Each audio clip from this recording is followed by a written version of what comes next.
모든 영상에 소개하는 내용들은 각자의 판단에 맡깁니다. 리 에이스 채널은 항상 모든 영상에 있어서 유료로 하는 것들은 신중하게 결정하시는 것이라고 말씀드립니다. 아울러 무료로 하는 것들 역시 각자의 판단으로 선택해서 결정하시는 점이라는 것을 강조드립니다.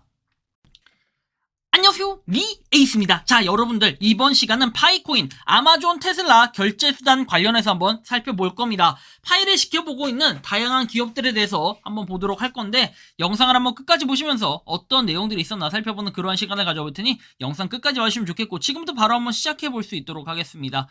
자, 일단은 티몬발, 페이 대란오나 해가지고 컬처랜드 해피머니도 지금 거래 중단 불똥, 시향 분석 몇 개 해드리고 할 건데 좀 복잡해요. EMF 티몬 정산 지연 사태, 상품권 업계로 확대돼서 구글 페이코, 쓱페이 등 제휴처가 해피머니와 거래 포인트 전환 중단, 티몬에서 7.5% 할인해서 상테크가 유행했지만 뭐 이렇게 미정산 사태가 커지자 거래 중단이 나서서 머지보다 더 큰 페이 대란이 올 수도 있다라고 얘기합니다. 그래서 좀 난리가 났고, 머지 포인트 사태보다 더 큰 페이 대란이 온다라고 해서 지금 42,000곳의 사용처를 보유한 국내 대표 문화상품권인 해피머니 상품권. 옛날에 저도 문화상품권 받는 거보다 이상하게 해피머니 상품권 받는 게 기분이 더 좋았거든요.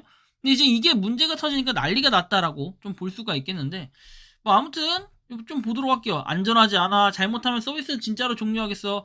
오늘은 내부 분위기 어때? 나 돈 많이 물렸어. 이렇게 해가지고 이 블라인드에서도 좀 난리가 난 것 같아요. 자, 그리고 보면은 이렇게 아무도 모른다는 거지. 닉네임과 걸맞게 슬픈의 님네 회사 망함, 역사 속으로 사라질 것 같은 느낌이 든다. 우리도 몰라. 아무 말이 없다. 이렇게 얘기도 하고요. 정리를 좀 해보면 이렇게 됩니다. G마켓 창업자 구영배라는 사람이 G마켓 매각 후에 동종업계 겸업금지 10년 피해 싱가포르에서 Q10 창업을 했고, 쇼핑몰은 돈이 안 되는 걸 자각하고 물류자회사 Q10 익스프레스 나스닥 상장 준비. 이거는 여러분들 받은 글이에요. 전달이 이렇게 되고 있고 지금 이렇게 뭔가 썰이 좀 흘러가고 있는데, 상장을 위한 몸집 불리기로 국내 자본 잠식으로 헐값에 나와 있는 쇼핑몰들을 인수해서 위메프, 티몬, 인터파크, AK몰이라고 합니다. 경영에는 관심이 없고 Q10 익스프레스 물류와 매출을 늘려 나스닥 상장하기 위한 목적이라고 하는데, 골드만삭스가 맡아서 올해 상장할 계획이었는데 계속 실패를 했고, 그 사이에 헐값에 매수한 자본 잠식 쇼핑몰들의 재무 상태가 더 악화가 됐으며, 위메프하고 티몬이 6월부터 현금 부족으로 입점 업체들 대금 지급 지연 발생.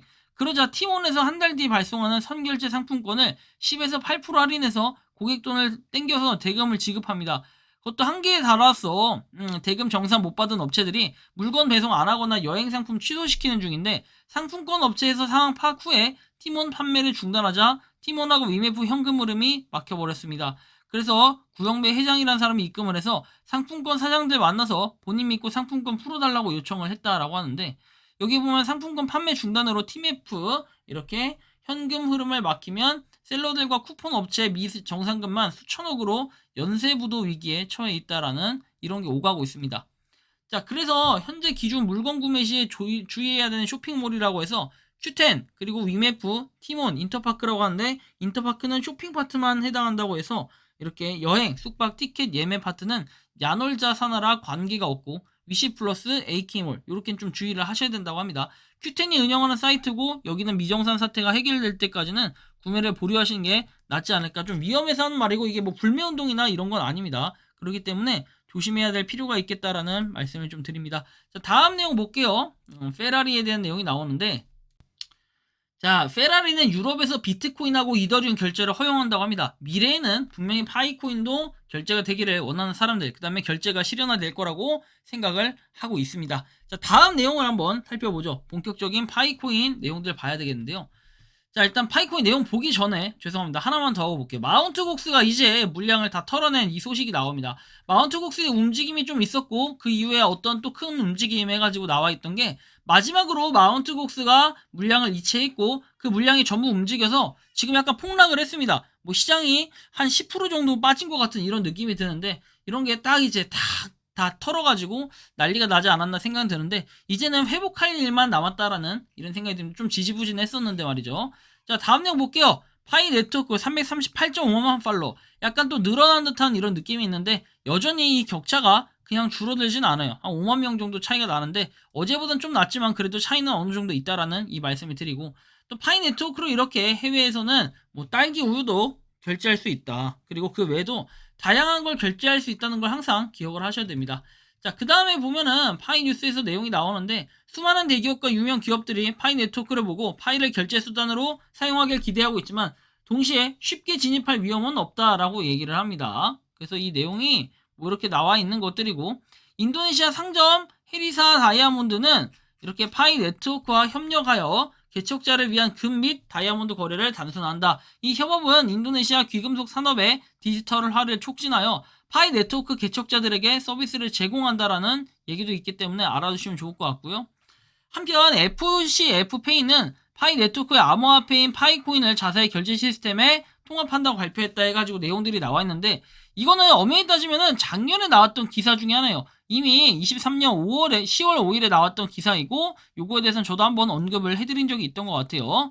보면은 뭐 USDT, BNB, 시바이누 등 다양한 암호화폐를 결제 플랫폼에 통합하면서 폭넓게 확장되고 있다. 뭐 이런 내용들이 있고 그리고 여러분들이 보시는 것처럼 파이코인을 이렇게 채택을 했다. 이거 자체도 사실은 코어팀에서 그러니까 파이 코어팀이 직접적으로 뭔가 인정을 하거나 인증을 한 이런 게 아니기 때문에 일방적인 주장은 저도 할 수 있습니다. 저도 파이코인과 협업해서 뭔가 파이코인 이게 적극적으로 생태계 활성화를 위해 노력하겠다라는 이런 협업을 받아서 열심히 유튜브 영상을 찍고 있다. 뭐 이렇게 얘기해도 사람들은 믿어야 되는 게 맞는 거고 이것도 기사가 돼야 되는 게 맞는 거겠죠. 하지만 코어팀에서 발표한 내용이 없으면 사실 이거를 별로 언급할 수는 없는 이런 상황이고 현재 보면은 이런 친구들도 있습니다. 이 친구를 보면은 16명 중에 빵명이라고 돼 있죠. 지금 레퍼리 팀이 전부 다 전멸했다라는 이런 의미를 얘기하고 싶은 것 같아요. 그리고 9월 30일 이전에 오픈 메인넷을 보는 이유라고 해서 나옵니다. 압도적인 숫자인데 KYC의 마감 시간을 못 박아도 관망하는 유저들은 요지부동인데 아무런 대책 없이 9월 30일을 맞게 되면 관망한 자는 다 유저들을 쫓아내버리는 상황이 만들어지는데 니콜라스가 이걸 바랄까요? 숫자가 곧 돈이요 힘인데 내가 보는 관점은 중국의 파이 공장은 이번 마감 시간 이렇게 설정으로 다 정리될 것이고 일반 유저들은 다시 끌어들이기 위해서 마감 전 9월 30일 이전에 이 오픈 메인넷을 하여 결과물을 보여주지 않을까 뭐 이렇게 얘기도 하죠. 그래서 9월 30일이라고 얘기하나 현실적으로 9월 30일까지 지금 남은 기간 2달입니다. 자, 2개월이면 대충 한 65일 정도 지금 남았다고 치면요. 잘 생각해 봤을 때 지금 505만 명 정도가 된 것 같아요. 좀 많이 늘어났더라고요, 요번에. 596만 명, 5만 명 돼도 지금 보면 실제로 405만 명이 아직까지 안 됐습니다. 그냥 표면적으로 나눠도요. 지금 6만 명. 이때까지 만약에 되려고 하면은 390이니까 대충 한 6.1만 명 정도가 어떻게 됩니까? KYC 인증이 완료가 돼야 된다라는 얘기예요. 하루에. 저때까지 완료가 되려면. 근데 이게 실현 가능성이 있어 보이냐고 봤을 때는 지금까지 패턴으로 봤을 때는 9월 30일 이전에 오픈 메인넷을 보는 이유 살짝 낮을 수 있습니다. 본인들은 그렇게 주장할 수 있으나 가능성은 되게 낮다고 보고 전 연말까지라고 좀 생각을 하고 있어요. 물론 사람마다 생각의 차이는 있을 수 있지만요. 자, 다음 내용 한번 봐볼게요. 뭐 다음 내용이 이렇게 돼 있는데 이 내용 보기 전에 뭐 구라 좀 치지 마세요. 그런 기사가 나왔으면 벌써 리에이스가 방송했어요. 바로 주워먹기 리에이스가 니콜라스니까 해가지고 나와 있고 제가 방송을 하는 것과 뭔가 상관이 없는데 되게 비꼬는 그 말투가 여전히 보입니다. 근데 뭐 이거 상관없어요. 제가 분명히 얘기했죠. 이전에도 그 고소 이런 대응을 할 수 있다라고 얘기했고 뭐 저를 직접적으로 언급을 했기 때문에 저도 여러분들 직접적으로 이렇게 언급을 해드리도록 하겠습니다. 뭐 이렇게 웃으려고 뭐 작성도 하신 것 같은데 그래서 제가 한번 또 방송을 해드려야 되는 게 그게 도리고 아무튼 그렇게 노이즈 마케팅을 해주셔서 정말 감사하다라는 말씀 드리며 볼게요.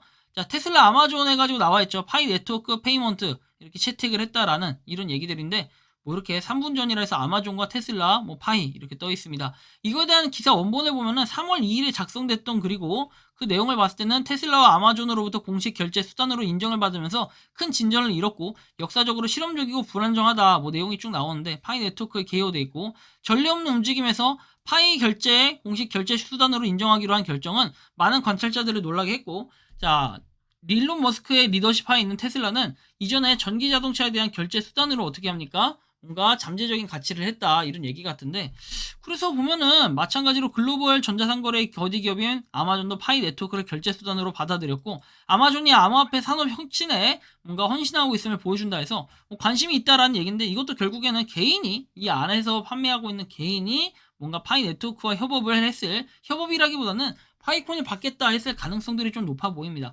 다른 내용이 없고 저 글만 써 있는데 저걸 믿어라 하는 것도 좀 이상해요. 아프리카의 테슬라와 아마존에 대한 결제 수단으로서라고 얘기하죠. 테슬라가 아프리카, 특히 남아공과 나이지리아에서 입지를 확대함에 따라 파이 네트워크를 결제 옵션으로 통합하면 이 지역 내에 거래에 혁명을 일으킬 수 있다. 그리고 차량을 판매하기 전에 충전 인프라를 구축하려는 전략적 접근 방식은 파이 네트워크의 사용자 친화적인 채굴 모델과 일치를 하고 네트워크에서 광범위하게 참여할 수 있다라고 얘기하죠. 그래서 이런 부분을 우리가 좀 살펴볼 수가 있겠고요. 자, 다음 내용 볼게요. 트위터에 현금 거래하지 말라고 공지한 적 없다라고 해서 코어팀 정식 공지는 항상 트위터에 올라왔죠. 공지사항 아니면 믿지 말라고 한 분들, 현금 거래하지 말라는 공지 모더들에게만 전달됐죠. 트위터 공식으로 올라오지 않은 현금 거래도 해도 될까요 말까요? 본인 뇌피셜로 안 된다는 건 그냥 기본 본인 피셜이라고 생각이 된다라고 했는데 바로 꼬리를 내리세요. 백서에 써있어요. 그렇군요. 제가 백서를 안 받네요. 죄송합니다. 자, 동결시키는 명분이 부족하죠. 텔톡에 수많은 현금 거래한 걸 코어팀에게 제보했음에도 불구하고 동결시키는 게 오히려 더 문제가 커질 것 같아서 다시 풀어준 거는 코어팀 스스로 원칙을 어겼다고 저는 생각이 든다라고 얘기하는데, 이건 사람마다 생각이 조금씩 다를 수 있기 때문에 여러분들의 생각과 의견은 어떤지 이런 걸 좀 더 자유롭게 댓글로 남겨주시면 좋을 것 같아요. 파이를 지켜보는 다양한 기업들, 그리고 지금 다양한 기업들이 좀 노리고 있고, 근데 아까 전에 얘기했던 이 테슬라하고 아마존 같은 경우는 노이즈 마케팅일 가능성이 굉장히 높고 그런 게 아니라고 한들 테슬라와 아마존이 현재 결제를 받고 있다 이렇게 보기엔 좀 어려울 것 같고, 가격이 가격인 만큼이나 차이가 엄청날 것 같아요. 진짜로 해외에서 말하는 1파이가 31만 4,159달러라고 한다면 우리는 10파이만 가져가서 차를 10대씩도 사올 수 있는 만수르가 될 거라고 생각을 하는데, 여러분들이 생각하는 파이코인, 아마존, 테슬라 결제 수단 관련해서 어떤 느낌이 드는지 자유롭게 여러분들의 의견을 댓글로 남겨주시면 좋겠고, 이번 영상은 여기서 마치는 걸로 하겠습니다. 도움이 되셨다면 구독과 좋아요, 알림 설정 부탁드리며, 파이코인을 채굴하고 계시는 많은 분들, 그리고 파이코인 생태계를 노력하시는 모든 파이오니어분들 오늘도 파이팅 하시기 바랍니다. 에이스였습니다. 감사합니다. 평소에 궁금하셨지만 내가 시도해보기 어렵거나 시간 낭비하고 싶진 않고 새로운 제보를 해주실 분들께서는 아래의 주소로 메일을 보내주시면 제가 해결해드리겠습니다. 단톡방은 유튜브 검색창에 소통창구를 개설했습니다를 검색해주셔서 확인하시면 됩니다. 아울러 채널 멤버십 가입 시 다양한 혜택을 누리실 수 있으니 참고해주시기 바랍니다. 시청해주셔서 감사합니다.